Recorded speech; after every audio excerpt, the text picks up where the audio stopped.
All right, so this video is number 4. I'm going to walk my dog and give you something nicer to look at. All right, so this video is all about catching the alarms and being aware of alarms, mental alarms and physical alarms. So the physical alarms will be your symptoms, unwanted, uncomfortable symptoms, and your mental alarms will be anything to do with what if thoughts, intrusive obsessive thoughts, avoidance behaviors, emotional, you feel depressed, anxiety, PTSD, and just having the intrusive thoughts and just you're kind of fighting with yourself. So with recovery, what happens is when you start healing physically, your mental alarms start to rise. They go more extreme. So you'll notice you get a lot more anxiety, a lot more obsessive thoughts will spike. That's because the brain, we know it is a security system. It's there to keep us alive, right? And it has a warning system that it uses. So in a form of symptoms and mental alarms, right? So when we start healing the physical alarms, the brain starts to get a little bit worried because it's got to get your attention because it's been perceiving danger when it sends these alarms, because we've programmed it for all the events in our lives, all the things that we've been through, all the stress we've had, all the loads we've added on in our lives have set our brain to a certain baseline to be in an alarm state, survival state constantly, right? It's not our fault. Life happens. It could have been a coworker pissed you off. You hate your job. You hate your boss. You've been there 10 years working your butt off. Could be a toxic relationship of 4 or 5 years, 10 years, 20 years. All these things can put you in a survival state, like I've mentioned in the other videos. Things like you got sick, or you had a trauma event as a child. You went through lots of trauma, or just somebody passed away, and you taken certain types of medication, or you had to have surgery, or anything that can affect you physically will put on loads. Anything that will affect you mentally puts on loads, and that heightens your baseline. And when you're in a heightened state of fight or flight, survival state, for a long time, it tends to stay there. That's your new baseline. You're not at a 0 anymore. Your new program baseline is at a 10 now. And with that 10, the brain's perceiving danger that's not there, because it's been going through so many dangers, and it's been having to put up all these alarms all the time, that now it's throwing alarms anyway, just in case. Because in its view, you got to pretend like you're a security guard. You're better off throwing an alarm just in case to keep a person alive than to not throw an alarm at all. Because if you've been experiencing a lot of loads, then you'll have a feeling that there are tigers behind you all the time, even though there are none. So that's why it sends alarms when it shouldn't, because it's been running a new program. So because of that, we'll be dealing with a lot of thoughts, which are alarms, feelings, what if thoughts, obsessive thoughts, looping thoughts, right? For example, you might have had surgery, and then you might have, you recovered from the surgery, but you might have all of a sudden looping thoughts about, all of a sudden you might feel, oh no, I might be getting that again. I might get a heart attack, or I might have diverticulitis again, or I might get a colitis flare, or I might, whatever your symptom is, fill in the blanks. Your brain will loop on that, right? And then the avoidance behaviors begin. So you might be chronically fatigued. You might label yourself as, I have chronic fatigue syndrome, right? The labels don't help, because they tell your brain that the perceived danger the perceived alarms and the danger that it's seeing is true. So it'll keep sending alarms, right? And then the symptoms keep going. So all these symptoms are because the brain perceived danger, and because when you've been in a state of fight or flight for a very long time, right, the survival state, even a short period, your body isn't doing what it's supposed to, because its first priority is to protect you. So state of fight or flight means we gotta fight or flee. So it's a sense of urgency. You gotta do it now, right? So if you're digesting a burrito, if you're healing a cut, that's gonna take a back seat, because priorities. Your security system does priority work first. So it puts all its energy to keep you alive, because what's the point of healing a cut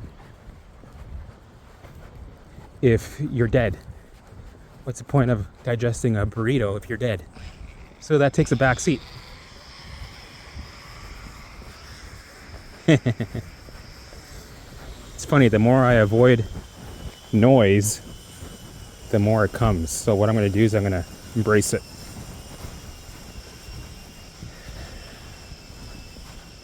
Oh, we got a dog over there. This is going to be fun. Let's see how this video turns out. So we'll walk through there, and then we'll go somewhere else.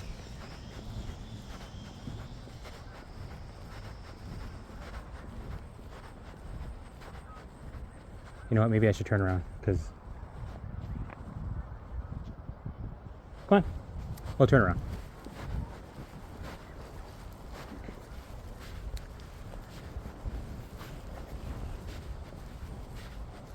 So the way it works is the brain perceives danger, so it keeps alarms running, right? So that's one way.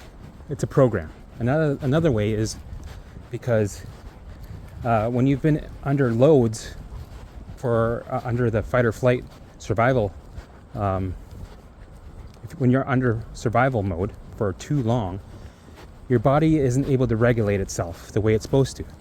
It's like the homework kind of adds up. Come on, Lemmy, this way.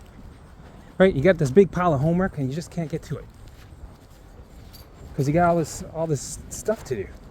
Right, you can't catch up. You can never catch up. So the bucket overflows. The water starts to overboil, and then you got yourself symptoms that pop up and manifest. Here's another example. It's like you're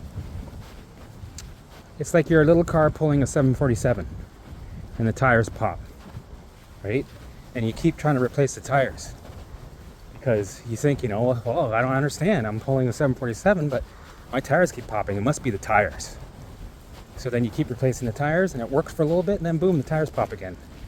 Instead of getting the 10 people out of the car and unhooking the 747, people just keep replacing tires. So as soon as you unhook that 747, right, and get the 10 people out, the car works with no problems, with ease. It's able to do what it's supposed to do. And that's how our bodies work. When we let go of the loads by regulating our nervous system, things don't start to boil over, right? Symptoms don't manifest, because it's been well regulated, and the body can process what it needs to do, because it's in line. All the systems in the body are working together in unison. So when you get a flu, you might only feel 2% of it, because the body is able to process it with ease. You won't get the sniffles, you won't get the headaches, you won't get the you won't vomit, or same thing with COVID. You'll get COVID, but you'll only feel the effects of the 2% of the COVID. And that's it. So this is where we have to learn to allow the alarms to be, right? The mental, the physical alarms, no matter how crazy they are, because we get into these loops, these fears, because the brain is running this old program like we were talking about. So it gets into these loops like, oh no, I have to get rid of this. What if it's this? What if it's that? What if I have cancer? What if I have, right? And then the brain goes through all the list of things that it could be. And the reason why it does that is because its job is to protect you, to keep you alive. So it wants you to investigate, try to figure out, try to ruminate, right? That's what the OCD is for. It's to get you to scan for danger constantly, because its job is to keep you alive. So it sends ways to have you scan for danger, because if you scan, you'll find the danger and avoid it to keep you alive. It doesn't care if you suffer as long as you're alive. And it'll use any method to do that in the forms of doubt, right? If you're doubtful, what are you going to do? You're going to investigate. You're going to try to figure out. You're going to try to fix. You're going to try to get rid of. So that happens with doubt. That happens with compulsion, they call disorder. All these things, there's actually nothing wrong with you. The brain's actually doing its job, and the job is to protect you. So it's very, very smart and very brilliant. It sends these mechanisms for you to stay alive, right? By investigating, by scanning, right? So when we understand that, oh, you know, I'm scared right now. I feel like I'm dying. I should go to the hospital. It's all an illusion that the brain sends, because it wants you to get checked out. It wants to have 100% reassurance that you're safe and you're okay. And the thing is, these alarms that it sends feel almost more real than the real thing, because it's adding your, hormones. It's adding you get adrenaline rushes, you get fear that just paralyzes you, and the thoughts become very convincing, and the symptoms will tag team with the thoughts and work together as a team, right? You might feel like, oh no, I think I'm having a heart attack, even though your heart is fine. But the brain will convince you that you do have one, and all of a sudden you start feeling a little bit of chest pain. Well, because it wants you to go investigate. And it can trick you in so many ways. And that's why people think that they're battling against their brain. Like it's a battle, it's a fight, it's a war, it's trying to trick me, it's very tricky. It's trying to deceive me, it's my enemy. When if you really think about it, it's not. It's actually the opposite. It's trying to protect you. It's just showing you alarms. And people get sucked in by giving the wrong response. So this is where we say, where I think one of the key elements is to understand and have trust that no matter what, there's nothing wrong with you. That it's only your limbic system sending an old program, and you have symptoms that you find uncomfortable and you don't like. Okay, so now that that's out of the way, we understand that. Now what? Okay, well, how do you respond? Well, how do you handle all these mental alarms? How do you handle all these physical alarms? I know what they are.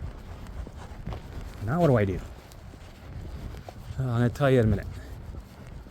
So we know what it is. We know that it can feel like it's something serious, even though it's not. And every time you go through an alarm, it will feel like this is the one. I am actually having a heart attack now. This is the real one, right?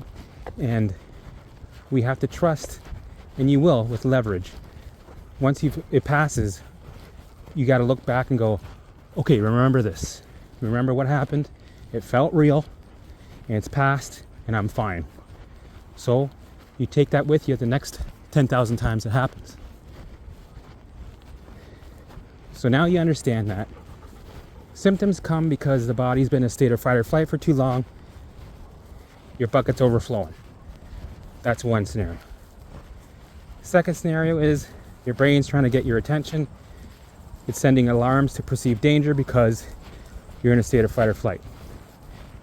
Those are the two reasons, two scenarios that will give you 99% of all disease on all chronic illnesses. That's it. People don't get sick for no reason. That's the reason. Okay. Right. So, mental and physical alarms, like I said earlier. What do I do? Okay, so when you get these alarms, they're very convincing. They suck. You feel like shit. Right? Physically, mentally. Feel horrible. What you should do is get in a practice of first learning what your old ways of reacting are. So be aware. Take a couple minutes every day and be aware of your thoughts. Go, all right, am I resisting right now? What is my thought pattern right now? So it's the first couple weeks, you're just paying attention to your thoughts. You're being a curious observer. That's it. And then write it down. Some of your thoughts that you're having, when you're having these thoughts, how often you're having them, right? Because if you're aware of something, then you can fix it and change it. The thing is, our brain creates neural pathways. And once the neural pathway is created, things work effortlessly and it becomes a habit, right? And it works with ease. You don't have to think about it. Just like you learn how to ride a bike, you just have to learn it once and then you can just hop on and go. You don't overanalyze it, you just do it. That's what happens with our thoughts. We're not usually aware of what we're thinking, the thinking patterns that we have. So the first step is to be aware of it and write it down so that you're catching them, right? So we're catching the old programs. That's what we're doing. We're catching the old alarms, the alarms that we're having right now. We're catching them because it's an old program that's shooting off to perceive dangers that don't need to be. The alarm shouldn't be on. So now you're aware, and now you know what it is and where it's coming from. Because all this information that I'm telling you helps with that. When you understand what's going on, it'll help you to tackle the situation with the proper responses, and it also will give you faith in how you will recover. Right? Also think about, what is the mental dialogue you keep telling yourself? What's the story you keep telling people? Are you telling people you're chronically ill, that you have this label, that I have chronic fatigue? Oh, I have chronic fatigue. I have fibromyalgia. Right? Are you repeating that story? Because whatever you tell yourself and believe, that's your new program. That's what the brain will set its new baseline on, what you believe. And then your body follows. Symptoms stay. So you need to start to break that pattern by being aware of it first and then changing the story. Talk to people. Go, don't ask me how I feel. Just assume I'm normal. Right? Change your mental diet. So get off these Facebook groups. Get off these groups that don't heal you, bring you down rabbit holes. Take a break from Facebook for 3 years. What else? Take a break from Facebook and all these groups, and put all the research that you did and all the things that you think you know on the shelf for now, for 2 years. Just for 2 years, you can always come back to it. Cut some people out of your life. That's another thing. You want to create a little bubble around you. Eventually you will open that bubble up and expose yourself to the things that are hard in your life, that make you feel uncomfortable, so that the brain can change the program and eventually you won't feel that anymore. So we have to change our mental diet. We have to change our environment. We have to change who our friends are. We have to change what we're watching on TV. what I did is I stopped watching the news, I stopped watching TV, I stopped going on Facebook.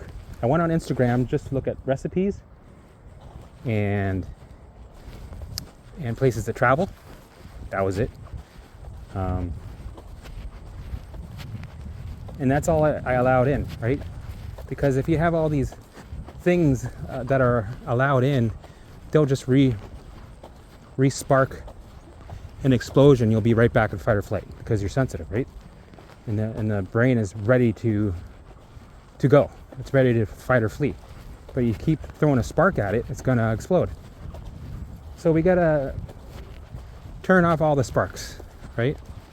We gotta water the lawn really well so that we don't fall into too many sparks at the same time. Eventually we will re-spark things, but not right now.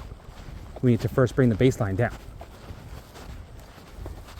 So when you get these thoughts, these alarm thoughts that says, you can't do this, you're gonna die, you're dying right now. Oh, Blue Jay. Go to the hospital right now, you're having a heart attack. Go to, all the what if thoughts, any what if thoughts that you can think of, you will never recover. You will, the worst thoughts that you can imagine will actually increase because it gets worse before it gets better, right? So when that happens, you have to allow the thoughts. If you have feelings that are coming up, feel them. Allow them to be there. Don't distract from them. Because there are formal alarms, right? If there's anything in the past that wants to come up that you've been avoiding and distracting from, don't worry, the brain will send it to you. That's the great thing about the brain. It sends it to you in a silver platter. It goes, what do you think? And you're like, I don't like that. I'm going to distract from that. Well, are we ever going to fix this? Are we going to feel this? All right, so it sends, when you don't acknowledge an alarm, it rings louder. Because what's the whole point of an alarm? The point of an alarm is to be acknowledged, to heed the siren, to, see it and then do something about it. But when we distract, the alarm rings louder. And then it just gets worse. And then it starts sending out triggers. Because all the trigger is a screenshot of the alarm so that when next time you come across that path, it brings that out of the files and goes, whoop, trigger, oh, here we go. And then when we avoid our triggers, when we distract from our triggers, what happens? The triggers get worse and they go bigger and bigger and bigger. Then everything triggers the trigger.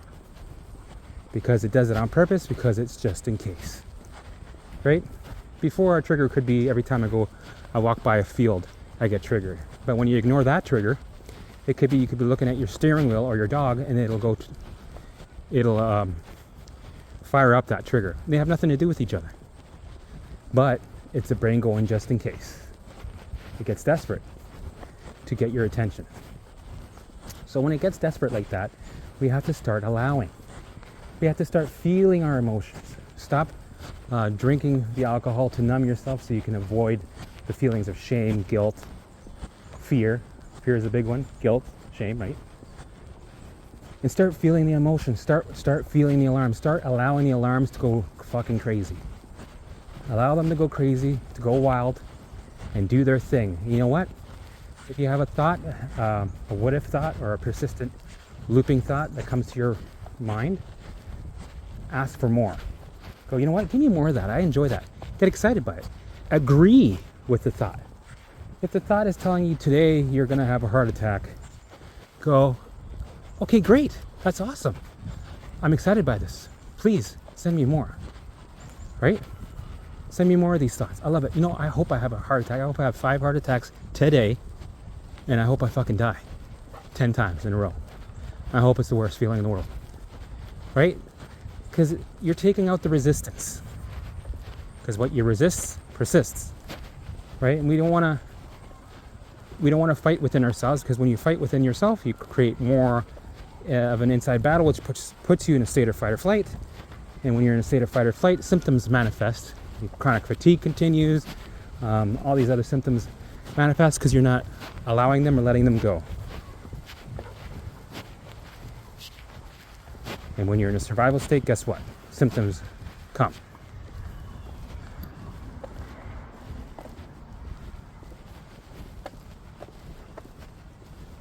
Come on. Come on, Lem. Slim. So, the message of the day today is when you get an alarm, no matter what it is, allow it to be there. Let it run wild. Feel your emotions. And then while it's there, you process it, right? I have videos about this. More detail. Allow it to float through you, in and out, through your chest, through your neck, and out the back door. No problem. You're like a cork in water. You absorb the tide. You float with it. You don't crash against it and fight it. You don't try to fix it. You don't try to ruminate. You don't try to figure it out. And yes, it's very addictive. It wants you to figure it out. So it's very hard for you not to want to figure it out. I know that feeling. It's like, I gotta investigate. No, you don't. Just let it be. Listen to it. Let it process. Allow it. And then just let it go with it like a balloon. And then engage. If you're cutting the lawn, I don't know, what were you doing?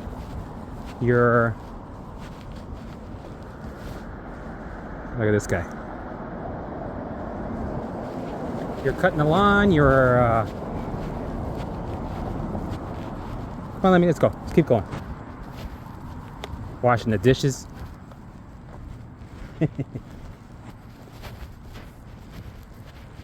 You're riding your bike. You're going doing your groceries. Whatever it is, that's the part that's called engaging. Where you go back to living your life, right? We don't want to dwell or ruminate on the alarm because it'll steamroll and get bigger and bigger, and then you're back in fight or flight. Baseline stays up high at 10. So you have to learn to allow the alarm to be there without trying to figure it out, without touching it. Just be a silent observer. That's it. Go, okay, I'm not judging this. I'm letting it do its thing. I'm letting it go crazy.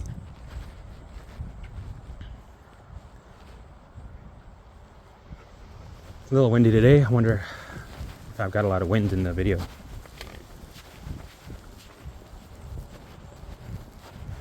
And you know what? This takes practice, because at first you might not have a choice because you'll get the flash fears, right? Some people have that. I had that. If you don't, good. You don't have to do as much work in the beginning. You can just go right to the allowing and engaging and repeat times 1,000. Right? The more you do this, after a period of 2 years, the more you get your brain back and you recover and you're free. But if you're like me, I didn't have a choice. I had flash fear first. So flash fear is when an alarm hits and your brain and the body reacts without asking you for your input. So you don't have a choice. You just ride the wave right away. We'll go over here.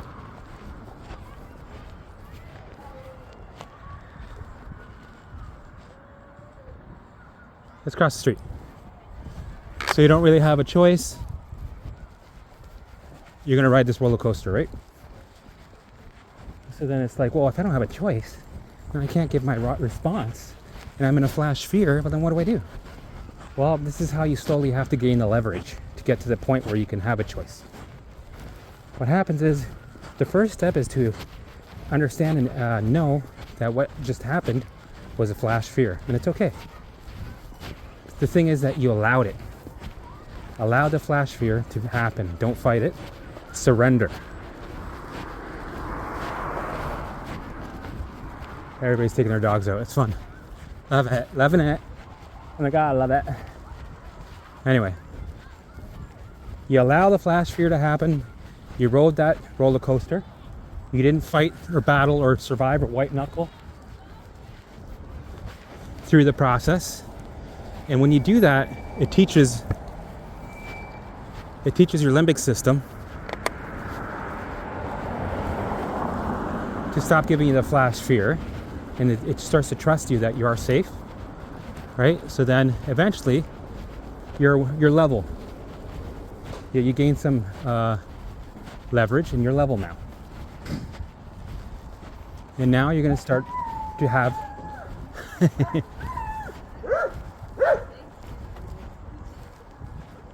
that's funny.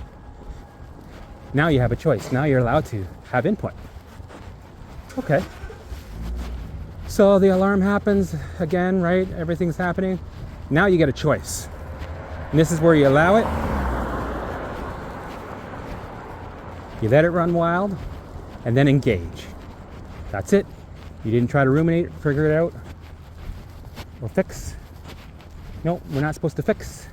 You don't need to do a opposite because that just involves you trying to figure it out. It's a bait thing, right? It's setting a bait for you to get sucked into. There's some programs that they tell you to do a opposite. But a opposite is not necessary because you will never win. It's irrelevant. The alarm is irrelevant. There's no meaning behind it, even though it feels like there's a lot of meaning, right? So the mistake that people do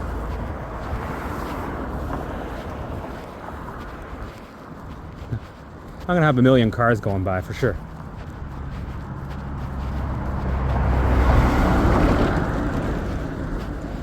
So the mistake that people do is they try to do a opposite. A opposite is when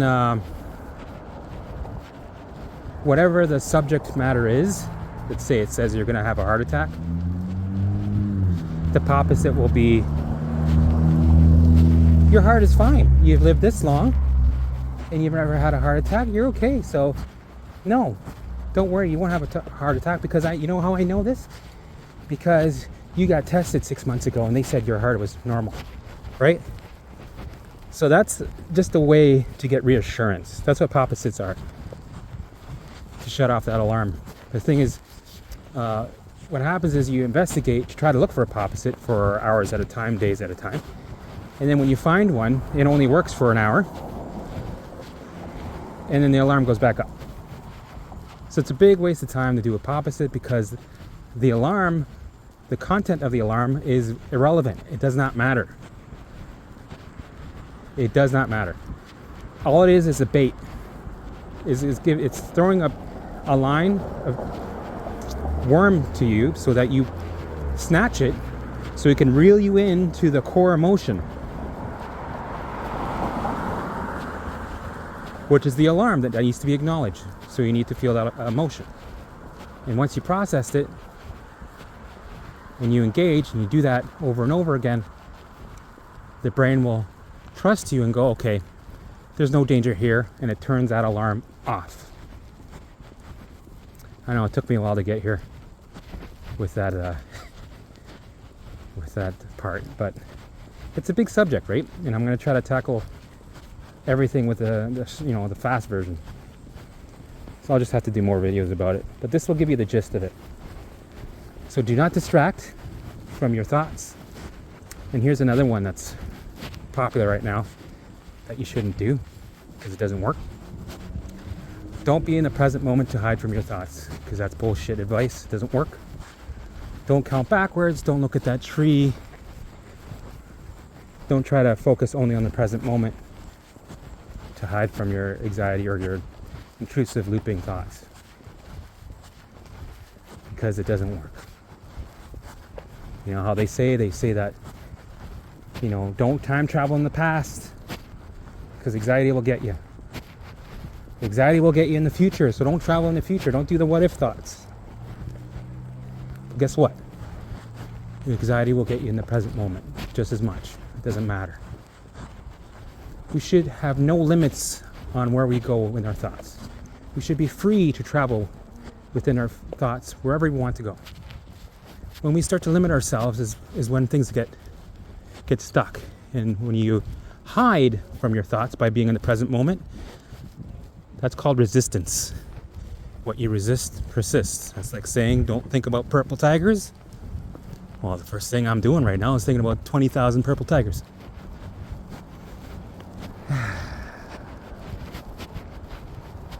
So whenever somebody says, just think about something else, just chill out and just, be in the present moment, because the present moment is the only thing that matters.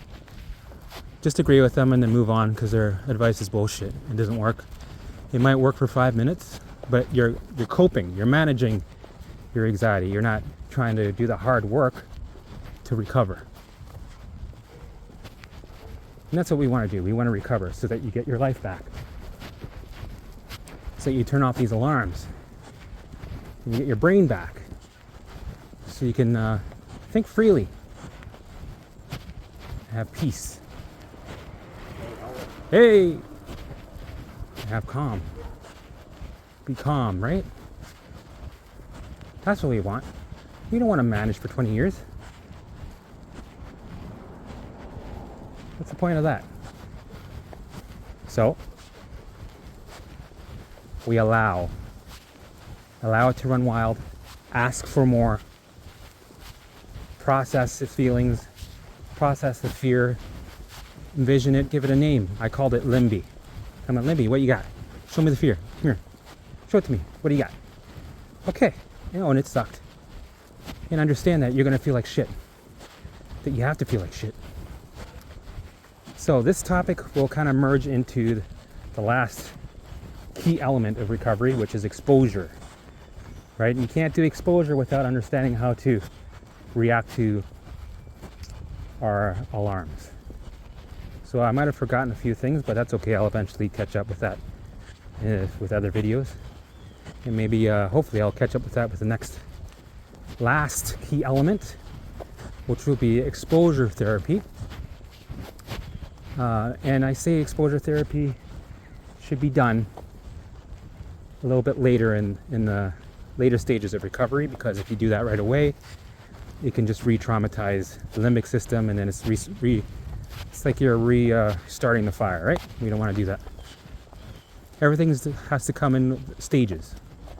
At the right time, when you gain enough leverage, then you move over to exposure therapy. And then after that, you actually hunt.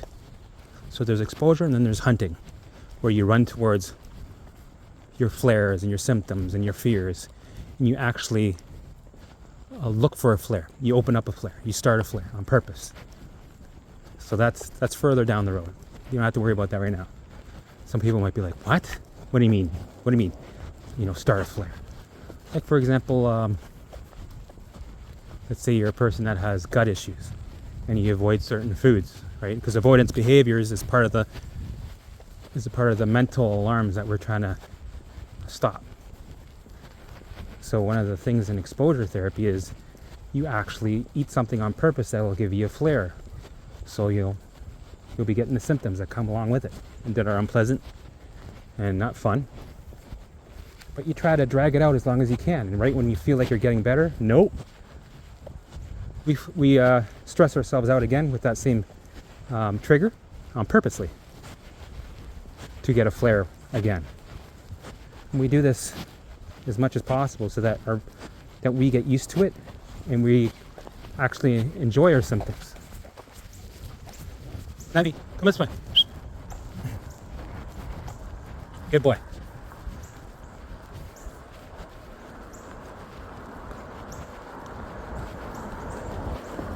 So that'll be in the next